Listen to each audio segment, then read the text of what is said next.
Shoo her away, Tony, please. I'm so scared.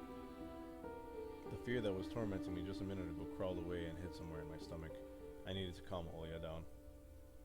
It was just a dream, silly. Don't be scared. Dreams don't bite. No one's going to harm you.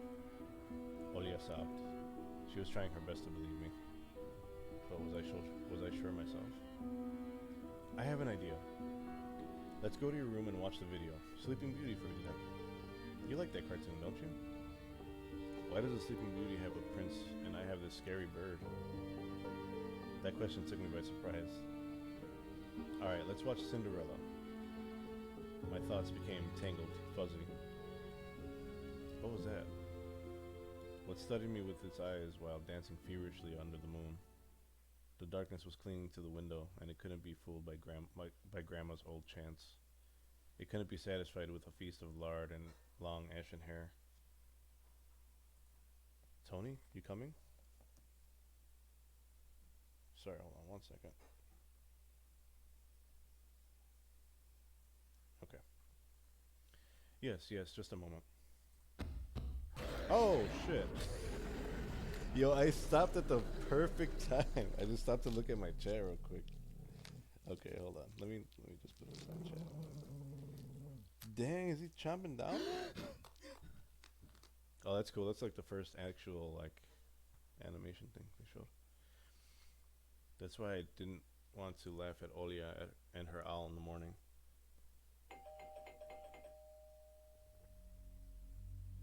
Who could be visiting us here in the middle of nowhere? We don't know anyone around here. So persistent. I felt extremely unsettled just from a silly thought that our morning guest could have come from the woods. I could barely hear voices coming from the door. My mind was urging me to hide in the closet, under the table, behind the curtains where Olia always hides. Tony, come here. I felt like kettlebells were tied to my feet, but still dragged them toward the hallway. A couple of policemen towered over me in the doorway. They smelled like frost and worry. My mom always winced and grumbled the moment she saw patrol cars, worse than bandits. Ooh, excuse me. At the moment, though, she looked somewhat confused. Hello. The senior officer, who wore a grim expression, nodded. A boy had gone missing yesterday. His name's Volva. Look at this, please. Have you seen him? The policeman held out a photograph to me.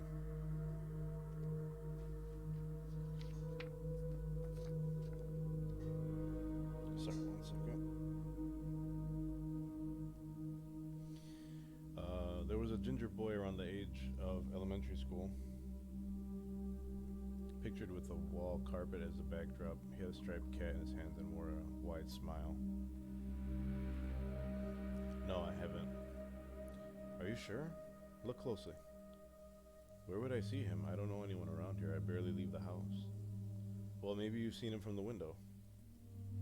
That's right, your windows look straight at the forest, don't they? The window.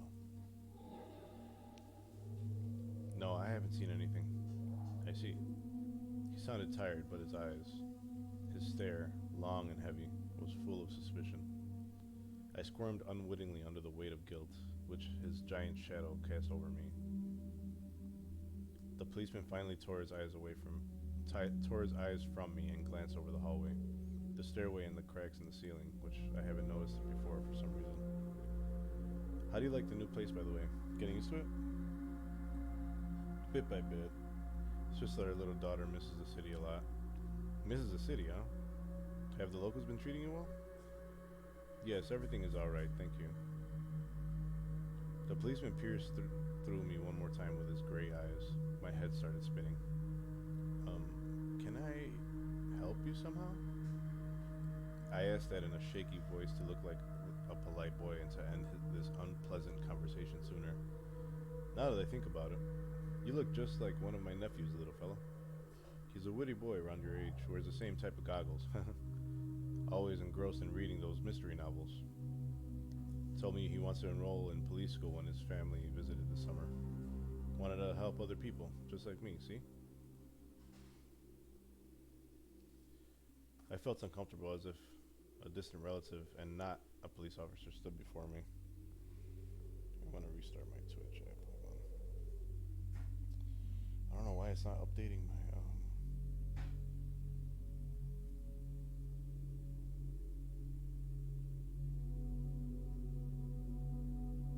Okay, it updated. Okay. I just want to make sure the stream title updated and everything.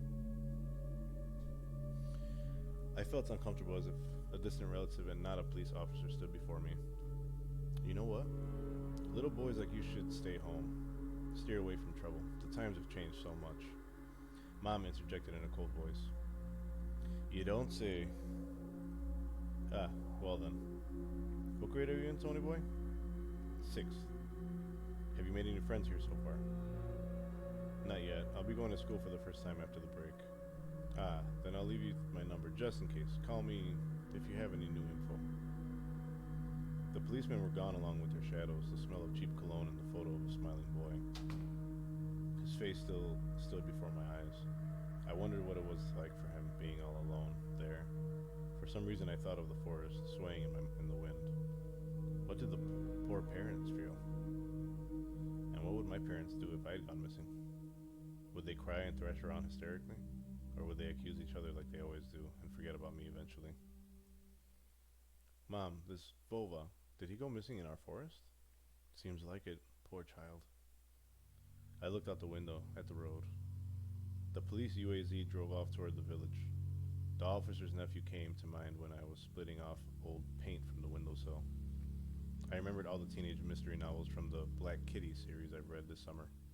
Your average boys and girls investigated all sorts of mysteries there. They looked for clues, spied on suspicious people, and after a set of amazing adventures, bam, solved any complicated case. They became local celebrities and must have made their parents very proud.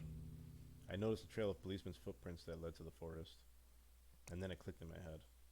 Why don't I start an investigation of my own? Maybe I'll find that lost boy, and I'll get a reward. Oya will be so happy. And not only Oya, Mom and Dad too. Maybe they'll forget about their quarrels for a while. Maybe I'll even save us from the D word. I fantasized about buying Oya a Tamagotchi and getting a cassette player and a bunch of tapes for myself. And a whole box of Kinder Surprise. When was the last time our parents bought us any toys? Last autumn, I think. My dad had lost his job at the time. There's that annoying song about it. I had little to no idea what the accountant's jobs, like, they count money, I think. Neighbors used to envy us. But nowadays, Mom and Dad barely had money to afford sweets, and Dad would always divide a single chocolate bar between me and Oya. Sometimes I gave her my share too. No matter how much I wanted to eat sweets, she was still just a pipsqueak. I couldn't wait to go out looking for clues. I'm going outside. Yeah, right. You want the police to go around with your photograph next? The forest is so thick. What if the boy got snatched up by wild animals or something even worse? Even worse echoed through the hallway. I won't go far. I'll stay away from the forest. Did you hear what I said? Or should I repeat myself? Better go pack your school bag or play with Oya. The sound of splashing water came from the kitchen. It meant that the argument was over and Mom had the last word. The dark, stuffy closet. Mom says it smells like mice, but how would she know their smell? She hates when I stick my nose in there. She's afraid I'll cut myself on the freshly sharpened axe.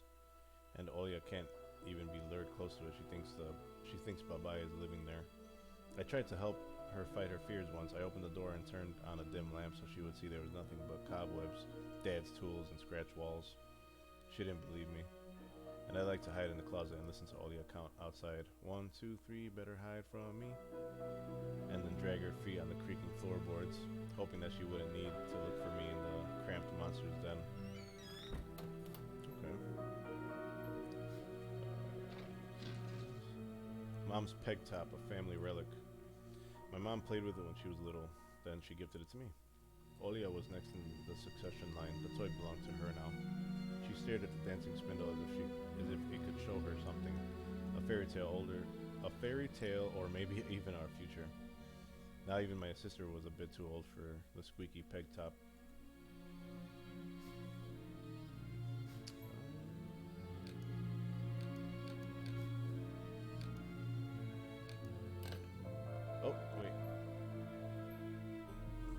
back. My parents proud of me for making long distance calls, but from time to time I really want to hear my old friends. Sometimes I would just pick up the phone, listen to the low hum of the zoomer and the distant crackling, imagining the wind howling in the ice cream. What? Ice cream? What am I doing? Imagining the wind howling in the laden chords. What am I doing? Alright. So it's different. The cross has seen so many people come and go in this house. It was black as if it absorbed all human sin from the long years it was hanging under the ceiling. Ugh. After Grandma died, Mom was going to take it off and hang a horseshoe in its place as a lucky charm, but she cut herself with the cross's sharp corner and almost fell from the stepladder. Dad called it a sign from above and ordered the cross to be left alone in its rightful place. Well, I guess let's go to the kitchen. Grandma kept ice cream for me and Olia here, but now I could only see meat bits for soup and clumped together pelmeni. I grew to hate them already. Is that it? When something's clickable, you're able to hear a little pink. Oh, there we go. I took a peep at Mom's crossword. She would get very angry when someone gave her advice, so me and Dad faked knowing the answer and being able to reveal it all the time. I smiled at the fleeting thought. Vertical. 9 letters. The name of the Philistine deity that protected them from viper bites and had a nickname, the Lord of Flies. Second letter is E. I don't know who that is. Oh. The side of an old ocean freezer was checkered with my childish drawings, Mom's recipes, and all kind of stickers from bubblegum with dinosaurs that Olia liked so much. Among that still life picture hung a piece of ruled paper with the phone number of the police officer who visited us. First Lieutenant Tikhonov. I read inside my mind, looking at the officer's sprawling handwriting. A scrap of paper was held by 2 pieces of a broken magnet from some old Soviet toy, and these pieces just barely covered up the numbers as if to taunt me. I leaned toward it to unveil the mystery and take the piece to a safer place where it would wait for its time when I would finally find Vova and be the first to call the police with the happy news. Anton! Mom's reproachful eyes stared at me. What do you need it for? Hands off, you'll lose it. Angry at my mom was the last thing I wanted, so I lowered my hand. Is there anything else? Of course it won't be that easy. Okay, so I have to wait until she's like not looking. Emercom of Russia has declared the state of emergency due to adverse weather conditions. According to the weather forecast, the cyclone is moving toward the region. Expect heavy snowfall, blizzards, and snowdrifts on the road. Keep your eyes open and take care of yourself. My cat was talking to somebody. Okay, there's gotta be something here. Okay. The decrepit and stain-covered calendar was once my favorite form of entertainment in Grandma's house.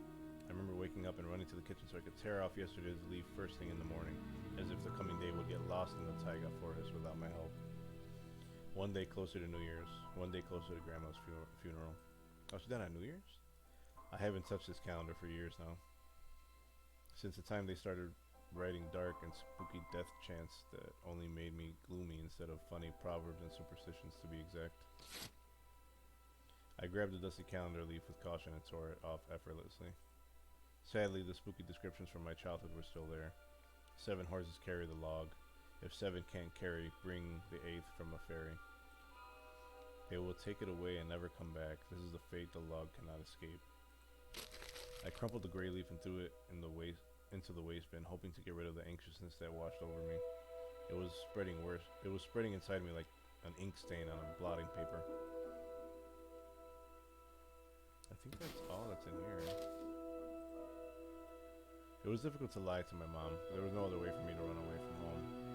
Mom, something's wrong with the TV.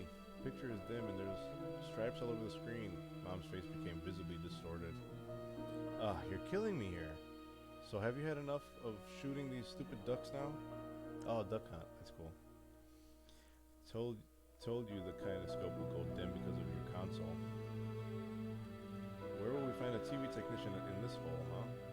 Maybe it's just the settings? Please, go see for yourself. Strange, it worked fine in the morning. Maybe the snowfall caused it? Mom rubbed her hands clean on her apron and went to Olya's room. Okay, grab it now, grab it.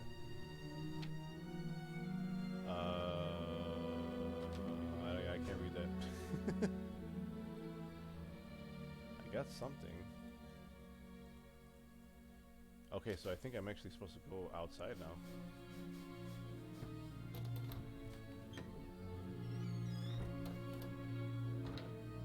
Hey, that's my chance to get out. I opened the front gate and went into the field, carefully so Mom wouldn't see me from the window.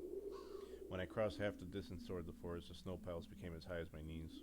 I remembered my nightly fears. I saw those silhouettes around here. They were jumping around, holding hands. That hypnotizing music started playing in my head all on its own. In the light of day, those distant figures felt like a simple dream. The sun turned my nightmares to ash, but the aftertaste was still there.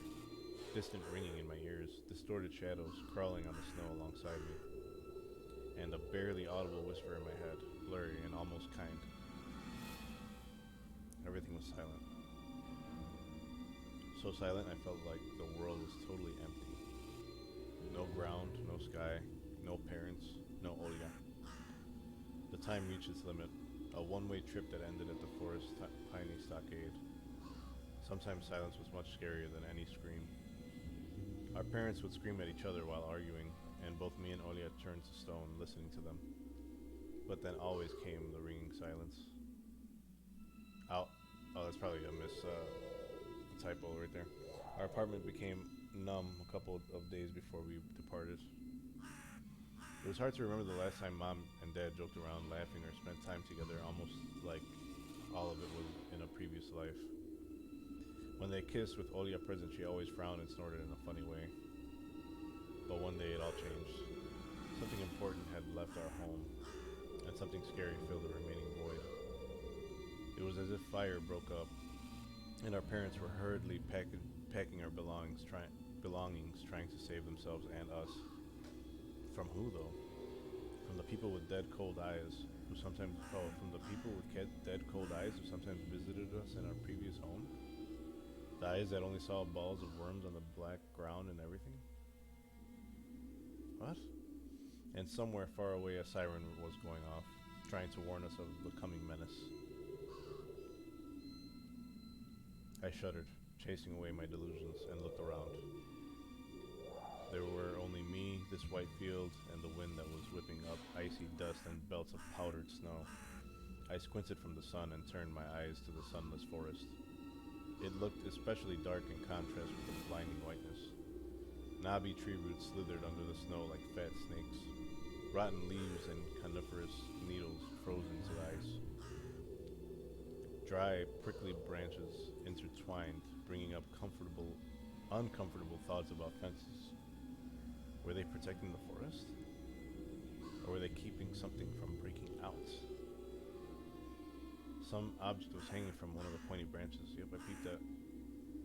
I tried to get closer, drowning in snow, and when I almost got to the edge of the forest, I saw a knitted mitten. It looked like a wounded bird among the hungering semi-dark. Should I take it to the police? Their senior officer looked gloomy, but he still reminded me of Captain Casanova from my favorite TV show called The Streets of Broken Lights. He was also always anxious, with a tired look in his eyes, but still brave and strong. Will this mitten help them find the lost boy? Vova! I heard a distant shout. It looked like it came from the river. Vova! As if the trees were calling out to someone. Vova! Resounded closer to me. Someone was standing there, behind the trees, hiding. Vova! Where? I knew someone was looking for the lost boy, but still, something was unsettling about that figure. Wait, is it here? Its stillness, how it was bent unnaturally toward the ground. Am I missing something? It's blackness. There's no one there, just branches and roots. It's all just my imagination. A nearby bird flapped its wings loudly. Oh! A shadow split from the tree and disappeared from my sight. I looked away for just a moment, but when I turned my gaze back to the same place, it was gone. So it was my imagination after all. What the? I thought this kid was smart. Silence reigned for a painfully long time.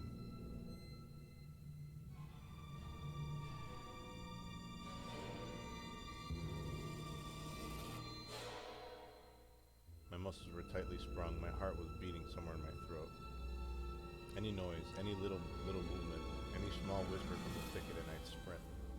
But nothing of the sort happened. I looked at the mitten once more. Just grab it. I decided to take the lonely mitten from the branch. Was that the wrong move?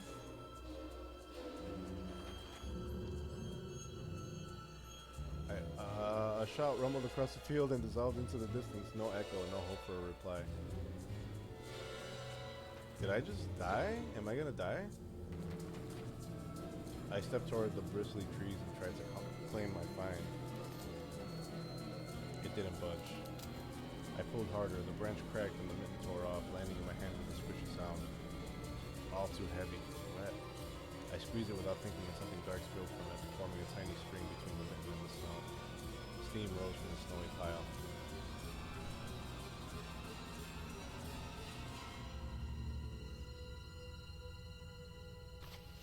I froze in place, studying my palms in disgust.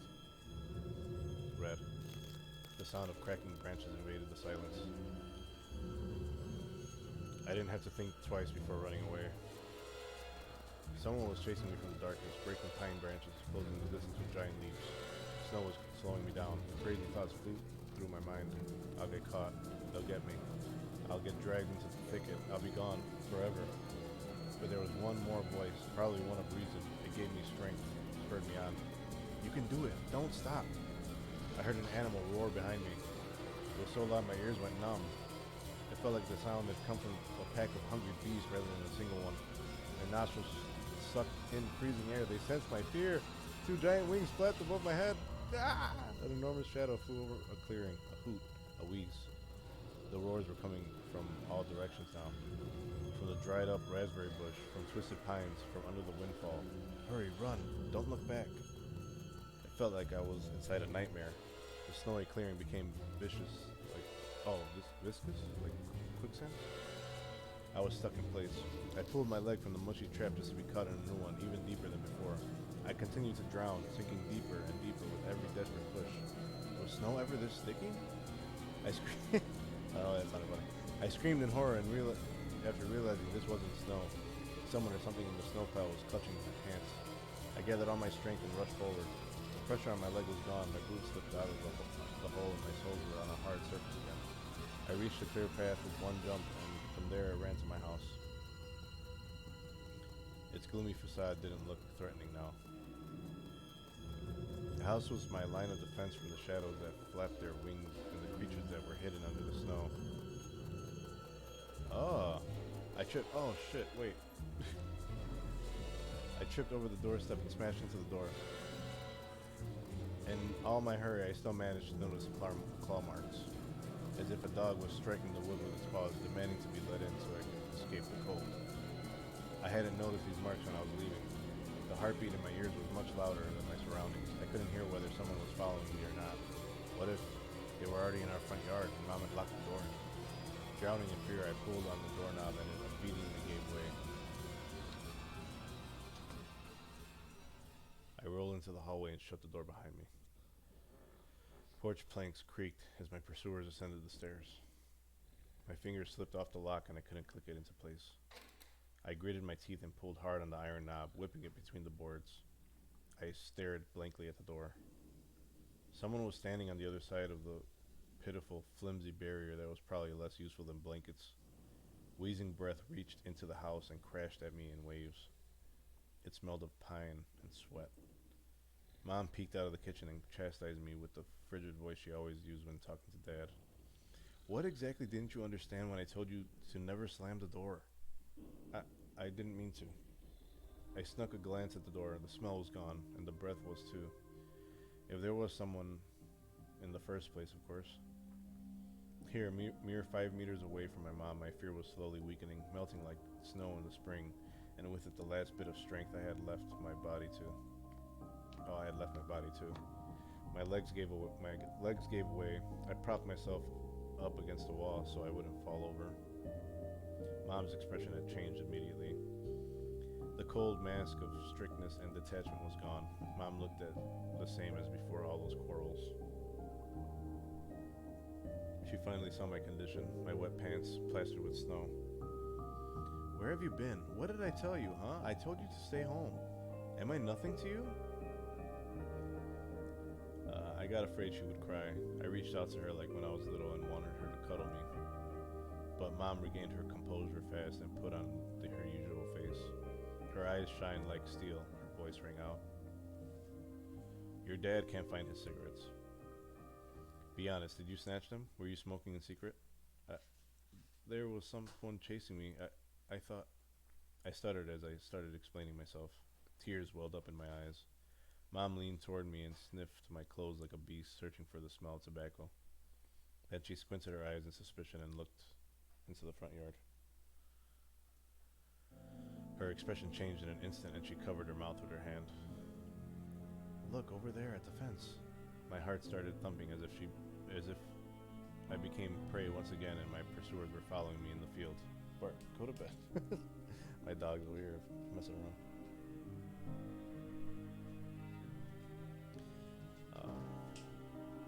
My heart started thumping as if I became prey once again and my pursuers were following me in the field. I could swear that I've heard something scratch at the door, just like in my nightmare. Mom beckoned me with her finger and I gathered all my remaining bravery to look into the kitchen window facing my fear. I could barely discern some hairy silhouettes swimming in snow through the icy winter patterns on the glass. Dogs. Just a small pack of strays with no name and owner, barely reminding of the hungry monsters that live on the edge of the forest. Oh boy, were you scared of them? I think they'd rather be scared of you, Anton. They were chasing me like a bunny. And what if they're rabid? The smile had slowly disappeared from my mom's face. Now she looked at the dogs as if it was her first time seeing them. What if they attack Olga? Mom? I wish your dad could just shoot them all. Ooh. Mom, look, they're alive. Huh? What? Are they your friend or foe after all? Make up your mind. What? You're not a little kid anymore. Mom sighed in annoyance and I felt so bitter that I bit my lower lip and fixed my gaze on the cobweb-ridden corner. Well, some detective I am. In reality, I wasn't risking my life among monsters, but rather my pants among a pack of stupid strays. And what for? What use do I have for this? Mitten. Of course! A dark and sticky mitten that belonged to the lost boy made a squishy sound in my hand. It seemed like I was clutching it the whole time. That's my trump card as a detective. I hurried to present this clue to my mom. Mom, look, this is Volva's mitten. Why would you... Like, I get it, he's only 12, but like, bro, you grabbed a whole bloodied mitten with your bare hands. That boy the police were asking about in the morning. It's drenched in blood. I found it hanging on a tree. I can show where. Let's call the police right away, like the officer had told us to. Mom, look. Ew. A shadow of doubt slowly crept onto my mom's contorted face, as if she was trying to remember something distant, like someone tries to remember their dream, but the images slip away. Stop it this moment. Oya will go insane if she hears you. She already has trouble sleeping and whines all the time, and you joke around like this? At that moment, I realized the mitten was actually wet from snow. There was no blood whatsoever. Park. Stop. I wanted to sink through the floor from embarrassment. Come here, my boy, cried Wolf. Oh, don't just stand there. Come take your pills. Ooh. I didn't realize that this game was gonna get, like, a golden-colored pill reminiscent of a dead wasp fell onto my palm. I already took one during the breakfast. Don't talk over me. I told you to stay home, and Dad would have given you a good whipping for that. Come on, take it, or you won't be able to sleep at night, and you have school tomorrow. So I had to swallow the bitter medication, drinking it down with similarly awful water that gave off a taste of chlorine. Maybe it wasn't Volva's mitten. Maybe it wasn't a mitten at all. What do you mean? Just like the forest monsters and Olia's owl. Am I going mad? What's happening to me? Either the pill had an immediate effect or my overexerted brain didn't let fear inside anymore. Serenity washed over me, bringing yawny indifference along with it. Anton, you done? See, you can do it when you try. Take off your coat. Are you asleep? No, Mom, I was just thinking. What about, I wonder? It's just something silly. Mom scrutinized me with suspicious eyes, as if she wasn't sure she was looking at her own son and not some doppelganger that came from the forest. Is everything alright? You had the exact same expression when the police asked you about the window. I'm alright, Mom. She heaved a deep sigh. Fine. It seemed like the house had changed. The sofa's fabric had become discolored. Fingerprints appeared on the bathroom tiles. The light bulbs also felt different, dimmer, and yellower. Even the saliva inside my mouth had a different taste. A melody from Aladdin could be heard from the upper floor. Olia was done rewatching her favorite Little Mermaid episodes and switched to other tapes. I slowly changed into my home clothes, stopped before the sink and studied my reflection in the mirror, like I was trying to solve one of those spot the difference puzzles. Then I went upstairs. Jafar and Yago's voices died down. Oh, it's funny, it's in Russian, I think. I walked past Olia's bedroom and slipped into my own. One of the drawers was empty. I hid the policeman's phone number along with the mitten there. The simple action drained the last bit of strength in me. I sat on the bed. And only then I noticed there was someone behind the curtains. What the hell? My tired hand dropped to the sheets. Whether it was due to the medication I took or the stress I underwent, the room began to contort, as if the wind was blowing the walls out like a pair of sails. What? The room's corners bent and undulated. The only stable thing in the whole room was the figure between the windowsill and the curtains. A flimsy piece of cloth was stuck to my hidden visitor, just like a savant of sorts. Olia? Who else would be standing there? I stood up and licked my dried lips. Yeah, Olia, it's so funny. The silhouette was unmoving. It was enveloped softly by the curtains, as if there was a thick layer of darkness there, not a human being.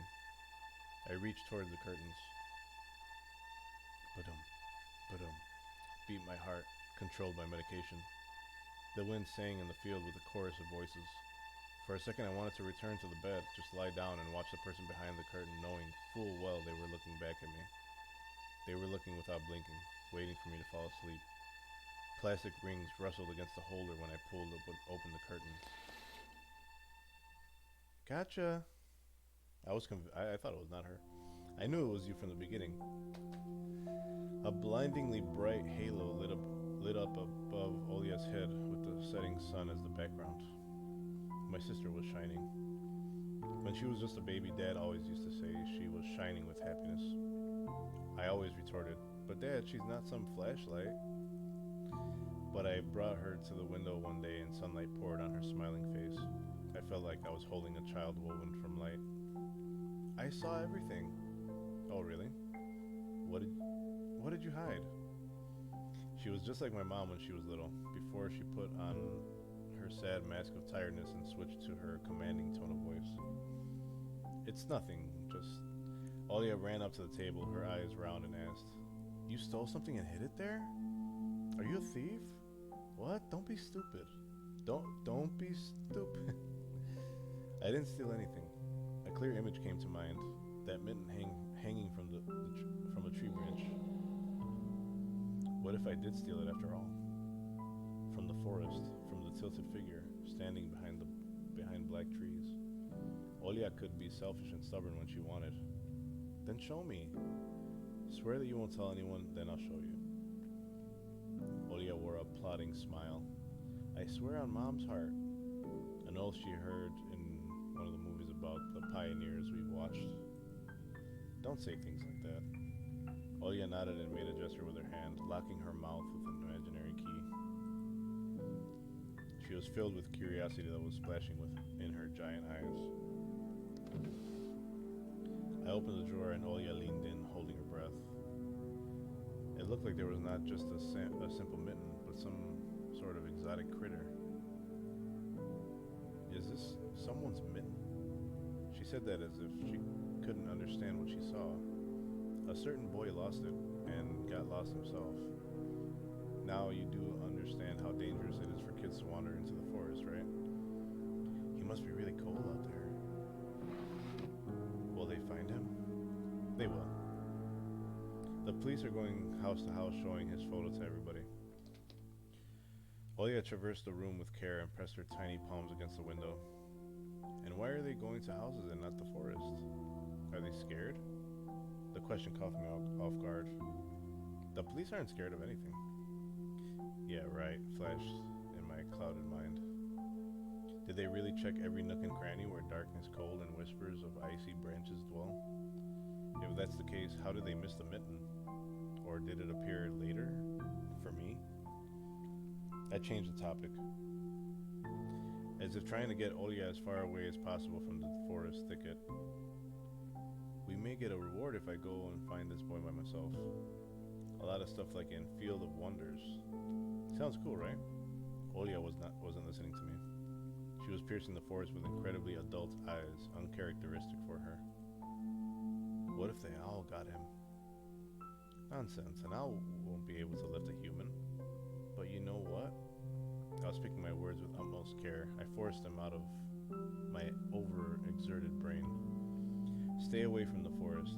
I think it's, how should I put it? It's cursed or something. Just like in a fairy tale? No, not like that. More like in that spooky tape Mom and Dad are hiding from us. Olya shivered and stole a glance at the window. I saw you running away. Someone was chasing you? No, it's just, I was hurrying back home so Mom wouldn't be worried. As I looked at my sister, my heart was tearing apart. She was so fragile. It was so easy to stifle her light. A gust of wind and her small fire would be gone. You're lucky. Mom won't even let me go outside. I'm like a princess in the tower. Can't go anywhere. I'll die from boredom here. You're wrong. No one has ever died from boredom. And you have me and your cartoons, and Mom and Dad will be good to each other soon. You know what I would wish for on my next birthday? I would wish for Mom and Dad to turn into children so we could go and play together like we used to. Yeah, and if you'd make them as small as bugs, we could place them into a little box. Oh yeah, giggled and tugged at my sleeve. Tony, let's go watch Aladdin. Fatigue won over my desire to be with my little sister. I was washed over by some sort of heinous apathy. I'm too tired, I don't want to. Come on. It's so boring alone and Mom is always busy. We can pick a cartoon you haven't seen before. I know all of our tapes by heart at this point. Not all of them. You haven't watched Peter Pan. Remember how you fell asleep in the middle of it? And so much happens after that. Let's go. Maybe a bit later. Should I tell you how it ends? Let's leave that for tomorrow. I won't tell you tomorrow. I know, let's play hide and seek. Oh no, Olya. Then draw me a dino. Olya, please. Draw it. Will you leave me alone already? Alright. I blurted it out without thinking, and then I was immediately taken aback. I had never screamed at my little sister like that. Olya stared at me in shock. Her lips started trembling, a precursor to tears. My chest was seething with disgust and embarrassment. What's happening to me? I hurried to prevent Olya from crying. Alright, you win. Let's go watch your cartoons for a bit. I don't wanna. I came up to her, put my hands on her soft head. Let's go watch Peter Pan. Boo, you fall asleep again. I smiled and lifted her chin. Her eyes were wet and felt bottomless. I promise I won't. And I'll draw you a full triceratops later. Hooray! Triceratops. Well, close enough. Olya rubbed her eyes with the sleeve of her pajamas and a shining smile returned to her face. I'll go ask Mom for condensed milk and bread and bread is fresh, just how you like it. Alright, just be careful not to spill the milk, or you'll be yelled at again. Wanna bet I won't spill it? The tape is somewhere in the nightstand, look for it. Olia disappeared into the doorway and I dragged my feet into the neighboring room. Oh, okay, got a new little place to explore here. Olia's countless toys. An old teddy bear is the main attraction here. Olia doesn't sleep without it. And she digs her nose into its fur when she sleeps. Oh, that looks creepy. A piggy bank. Olia's saving money for a real puppy because Dad said that taking care of him will take a lot of money.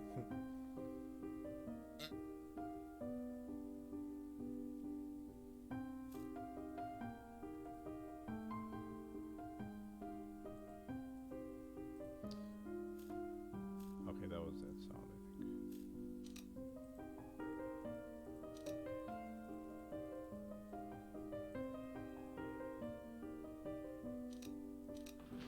Oh. Olia keeps curtains open during the day, but as soon as the twilight comes, she shuts them tight so she wouldn't see a pair of hungry eyes outside. The old photon TV was gathering dust in the corner. All that was left was clicking the button from the front panel. The tube warmed up and familiar white noise started dancing on the black screen. I almost reached out to turn on the VCR when the noise calmed down and a blurry image appeared for a moment. It was a dark taiga forest, just like the one outside my window. The picture split the screen in half. Something creepily resembling human speech was coming out of the speaker.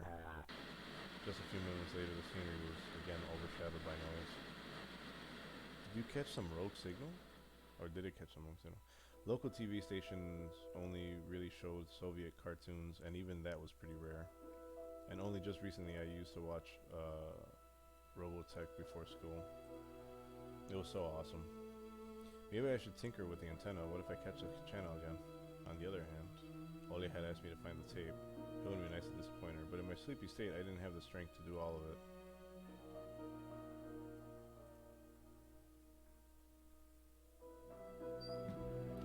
I sifted through the shelves full of dolls and blue hippos from Kinder Surprise.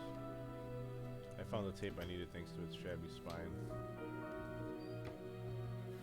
I got the black rectangle from its box.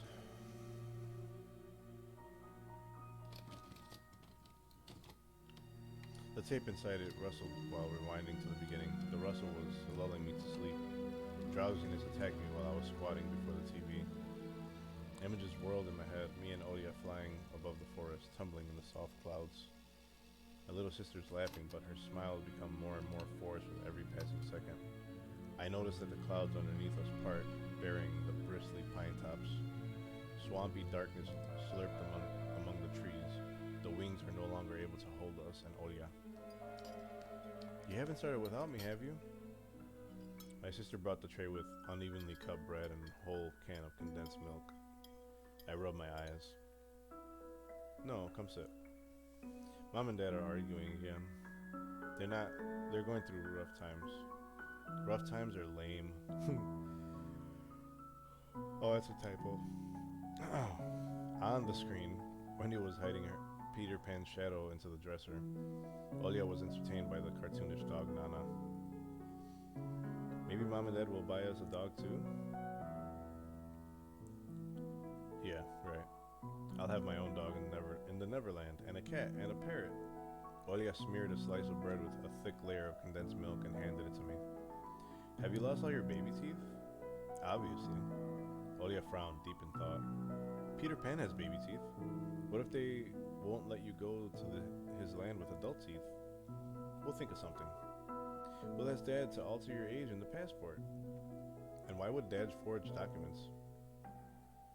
Olia took a bite from the sandwich and started talking with her mouth full. I hope Mom was here before. You'll grow ears as big as Dumbo's. Olia got worried and touched her ear. I smiled to myself. My little sister was silent now. She just devoured bread, watching the adventures of Peter Pan, Tinkerbell, and James Hook, as if she got sucked into the fairy tale Neverland. To be honest, I also imagined myself there in a land where no one ever ate, no one ate, ugh, no, where one never ages. Jeez, what is wrong with me? Where no one argues over little things, where no one listens to fights and the sound of broken plates at night. It felt like I was dreaming with my eyes still open. Then my sister's scream pulled me back to reality. Tony, shut the curtains fast. Why? No one's watching you. It's dark, and when it's dark, the owl comes. I'm scared. I got out of bed, fighting my drowsiness, and closed the curtains. I did my best not to look outside toward the treetops, toward the taiga forest, which seemingly drew closer and closer. Of course, it was just a visual effect from the shadows of branches scraping the snow. Tony, Mom thinks I made the owl up. And Dad, too, thinks I'm a liar since I'm small. But the owl exists. Honestly, it does. You do believe me, right? That it comes every night and I swiftly grabbed Olia's hand and looked her in the eyes. I was trying to transfer at least some of my courage and determination. But did I really have those qualities? Yes, I believe you, alright? Just don't nag our parents about it anymore. They're already dealing with a lot, so they'll just get mad at you. Or, come and tell me if anything happens. And don't look out the window. But it wants me to look. Doesn't matter. Act like it doesn't exist and never existed, like it's made up, just like Mom and Dad say. It'll get tired of waiting and fly away.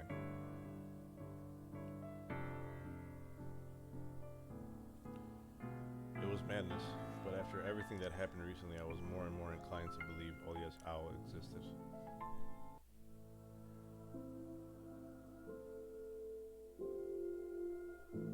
We followed Peter Pan's adventures as if nothing had happened, as if the forest didn't kidnap kids, as if our parents weren't tearing each other apart bit by bit.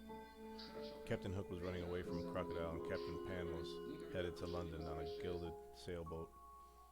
By some miracle, I lasted longer than my little sister. Olia's eyelids had dropped. She started snoring lightly, resting her chin on the side of the bed. I stood up and left Olia's room. I was looking out the window, studying the field, when Mom peeked into my room. Enough playing around. It's your first day at school tomorrow. Go to bed. You should sleep properly. You don't want to be teased for being sleepy, right? Adults think everything is so simple. As if sleep would ensure my classmates would like me. I covered myself with a blanket up to my neck and listened to the house humming, to something invisible rustling in the corners. My inner voice had a question for me. Do I want to hear that mysterious flute again? Yes or no? Maybe it's just a part of growing up and I can't fully understand my own desires. The forest wailed behind the barrier that was my walls. Some ethereal entity wandered the fields. Branches shook as if calling for me. The wind howled on and on in the night. My thoughts were like annoying flies that entered my head before becoming weak and tangled. I didn't notice how I fell into slumber.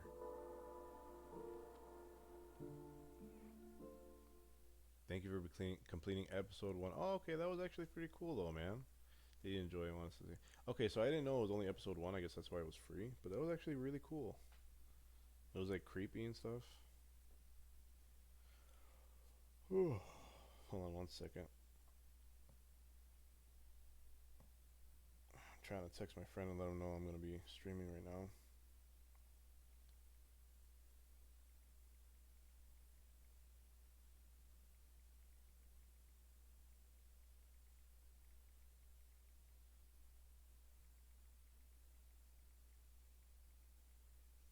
It's just that I'm kind of waiting for them to play Resident Evil 2 Remake because they're watching me play for the first time.